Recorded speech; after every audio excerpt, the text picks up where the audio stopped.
Hello welcome back students to the brand new session of the sequence series. आज से पहले हमने about 19-20 session discuss कर लिए हैं।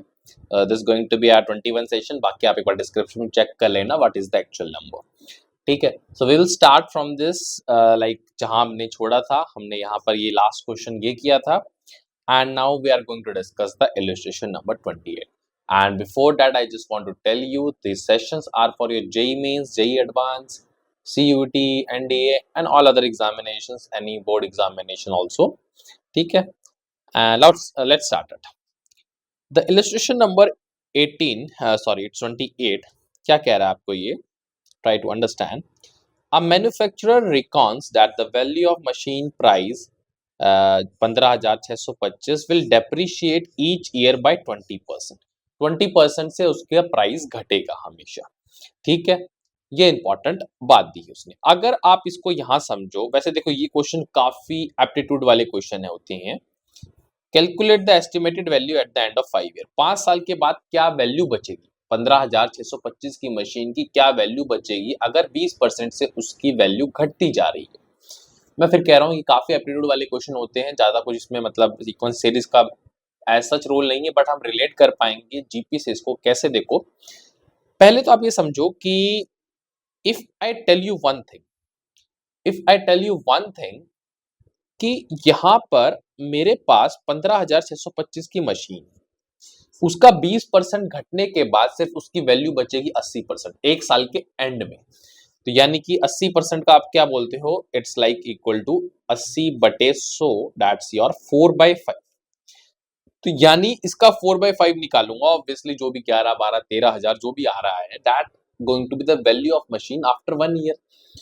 उसके बाद जो ये आंसर है उसका फिर 4/5 यानी कि 20% घटने के बाद, यानी कि वैल्यू फिर 80% बचेगी। The value which it has, like एक साल के बाद जो वैल्यू थी उसका 80% ही बचेगा। तो डायरेक्टली हम 80% समझने की कोशिश कर रहे हैं। तो ये एक साल के एंड, ये 2 साल के एंड, तो ऑब्वियसली 5 साल के एंड में क्या होगा? जैसे कि हाँ देखो ये 2 बार आ रहा है, तो इसका मतलब 5 साल के एंड का मतलब 4/5 की पावर। देखो एक साल के एंड मतलब एक बार हो रहा है, 2 साल मतलब 2 बार, तो इसकी पावर 5। सिंपल है, सिंपल है। ठीक है, अब मैं आपको एक चीज समझाना चाहता हूं। जीपी का रूल इसमें ऐसा कह सकते हो कि ये आपकी फर्स्ट वैल्यू है, इसको आप ए मान लो। ये आपका एक रेशियो है जो बार बार मल्टीप्लाई हो रहा है, 1 साल के बाद, 2 साल के बाद आर। तो एक तरीके से ये ए आर की पावर 5 से आप रिलेट कर सकते हो। बाकी इट्स वेरी सिंपल क्वेश्चन, ज्यादा इसमें आपको मैं कहूंगा कंफ्यूजन में नहीं पड़ना। ठीक है, तो कुछ नहीं, 15,625 है, 5 की power 5 as I know it's 3125 and 4 की पावर 5 इज 2। क्या हो जाएगा? 4 की मतलब 2 की पावर 10 यानी कि 1024, यानी कि 1024। अगर मैं देखूं ये हो जाएगा मेरा 5 से multiply and then it's going to be 5,000।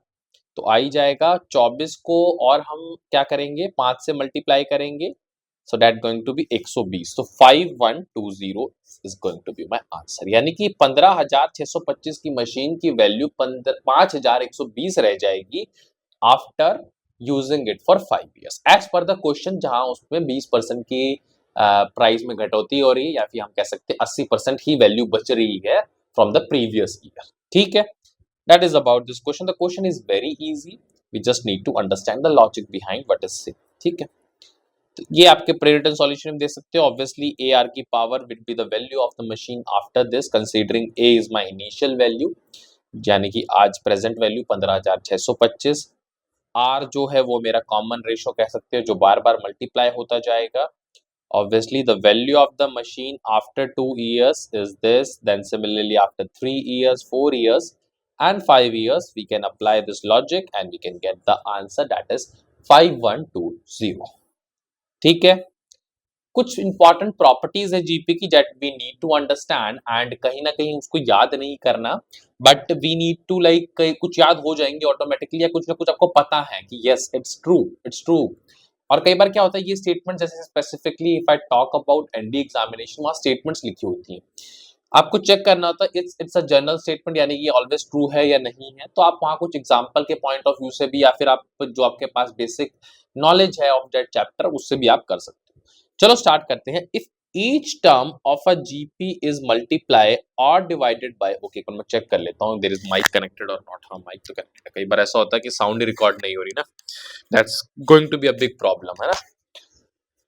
हाँ, okay, if each term of a GP is multiplied or divided by the same non-zero, okay, quantity, then the resulting sequence is also a GP. चलो, ये तो obvious सी बात. क्यों? आप समझो, a है, AR है, AR स्क्वायर है, AR क्यूब है, कोई भी एक फिक्स नंबर से मल्टीप्लाई करते हो कांस्टेंट जो कि जीरो नहीं है, अगर वो क्या है उसको जीपी में मेंटेन रखिएगा, क्योंकि आपको जीपी के लिए क्या करना होता है, एक आगे की टर्म और उससे जस्ट पीछे वाली टर्म का रेशियो लेना होता है, और वो जो मल्टीप्लाई किया है ना, वो करने के बाद भी कोई फर्क नहीं पड़ेगा, वो जो सारी टर्म्स एक तो उस पर्टिकुलर फैक्टर से बढ़ जाएंगी और आपका रेशियो फिर भी मेंटेन रहेगा, समझ रहे हो, क्योंकि वो टर्म तो फिर भी कैंसिल हो रही है. ठीक है. बात ये नहीं है, देखो ये बात वैसे तो चलो सही है कि ये जो जीपी बनेगी इसका कॉमन रेशियो भी वही होगा जो पुरानी जीपी है, बट हमें बस इस बात से मतलब है, इस स्टेटमेंट को कहने का बस यही मतलब है कि किसी नंबर से मल्टीप्लाई करने से वो जीपी मेंटेन रहेगी. वो बात एक एडिशनली सही है कि वो जीपी जो होगी उसका कॉमन रेशियो भी सेम होगा. ठीक है. मैं ऐसा क्यों बोल रहा हूँ, क्योंकि रिमेंबर हमने एपी पढ़ा था, एपी में चार, मतलब आपको पता है चार मैथमेटिकल ऑपरेशन है. We have subtraction, multiplication, addition and चलो सब्ट्रैक्शन, एडिशन, मल्टीप्लिकेशन, डिवीजन ऐसे बोलते हैं सीक्वेंस में. अभी आपको पता है कि एडिशन हो, सब्ट्रैक्शन हो, मल्टीप्लिकेशन हो या डिवीजन हो, एपी के केस में आपका फायदा क्या था कि इट विल रिमेन एपी. यहां हम सिर्फ डिवीजन या मल्टीप्लिकेशन की बात कर रहे हैं, बट अगर उसको मैं और थोड़ा इलेबोरेट करूं और आपको रिमेंबर करवाऊं, एडिशन और सब्ट्रैक्शन केस में it will remain AP with the same common difference, क्योंकि कॉमन डिफरेंस से क्या हो रहा है, जो नंबर आपने ऐड किया है वो कैंसिल आउट हो जा रहा है. और इन केस ऑफ मल्टीप्लिकेशन और division your common difference is also multiply with the same amount, यानी कि अगर आपने कोई कांस्टेंट ए से मल्टीप्लाई किया तो वो कॉमन डिफरेंस भी उतना टाइम बढ़ जाएगा, बट वो रहेगी एपी. और अगर डिवाइड करते हो तो उतने टाइम घट जाएगा, मतलब उसमें फैक्टर से घट जाएगा, बट वो रहेगी AP. In case of GP, addition subtraction can't predict anything, but multiplication division predict कि हाँ वो जीपी रहेगी with the same common ratio. तो ये कुछ पॉइंट्स आपको हमेशा दिमाग में रहने चाहिए. You can visualize, you can feel it any time, है ना.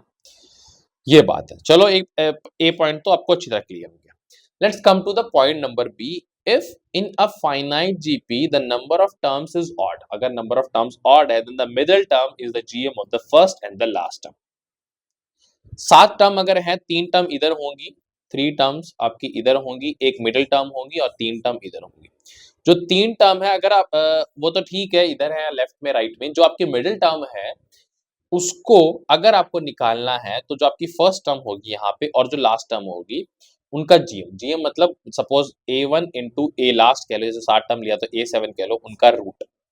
2 का जीएम तो ऐसे निकलता है 3 के पावर 1/3 और 4 की पावर 1/4 हो जाती है. ठीक है. आपको पता है 3 भी होता है तो हम कैसे करते हैं, अगर a1 a2 और a3 होता है हम क्या करते हैं, a2 इज एक्चुअली या फिर a2 स्क्वायर बोल लो is equal to a1 a3, तो होता क्या है a2 is equal to a1 a3.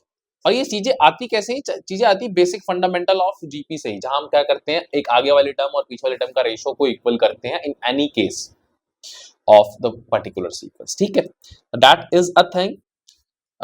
चलो let's come to the point number C. ये तो बहुत बेसिक बात है, डेफिनेशन ऑफ जीपी लिखी हुई है कि अगर आपके पास 3 टर्म जीपी में है तो second term by first term या third term by second term, वही आगे वाली टर्म और जस्ट पीछे वाली का रेशियो सेम होगा, जिसके बिहाफ पे हम बोल सकते हैं B square equal to A C, which is a condition of a जी.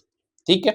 कहीं ना कहीं ये फॉर्मेट को बहुत ज्यादा दिमाग में फिट करने के लिए भी मैंने पॉइंट डाला है ये, but yes it's a very very basic condition. I could able to skip this point also, but yes एक रिविजन करना कोई बड़ी बात नहीं.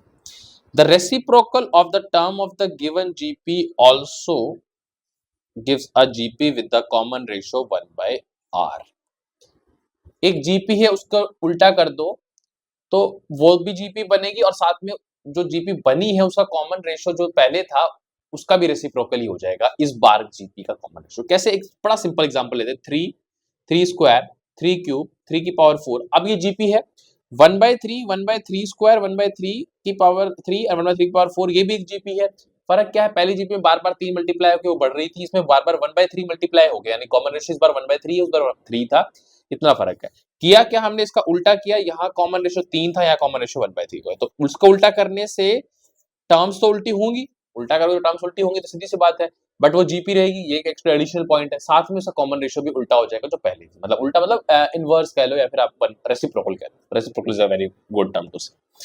इसके प्रूफ की कोई जरूरत नहीं, वेरी सिंपल प्रूफ है, एक सेल्फ एक्सप्लेनेटरी प्रूफ भी होगा। अगर आप देखो सारी टर्म्स a1 a2 a3 ये होगी, कॉमन रेशियो r है, कर दो उसको उल्टा, तो देखो पता है कॉमन रेशियो निकालते कैसे हैं, आगे वाले टर्म और जस्ट पीछे वाले टर्म से। जब आपने उल्टा किया तो 1/a1 1/a2 देखने को मिलेगा। ऑब्वियसली कॉमन रेशियो अब ऐसे निकालोगे तो आपका 1/r आ जाएगा, वो आपका 1/r आ जाएगा। ठीक, मतलब कॉमन रेशियो इससे आएगा, लेकिन ये जो पीछे ये जो बना है इसकी हेल्प से हम बता पाएंगे कि 1/r है। ठीक है, तो ये कोई खास प्रूफ है नहीं इसका। ठीक है, आगे काफी पॉइंट है, but I want to keep this session short. In the next session we will discussing the next few points जो अभी इसमें हमारे आने वाले हैं आगे। And then till then keep learning, keep watching, will meeting soon in the next lecture now.